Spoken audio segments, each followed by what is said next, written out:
Following message is transmitted at the request of the New Jersey State Police Department.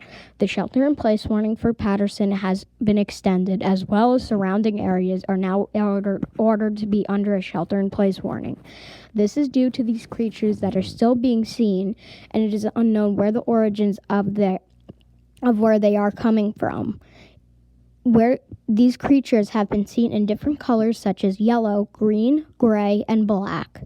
If you see any of these creatures, please do not go near them as it is unknown if they are hostile to human life or not.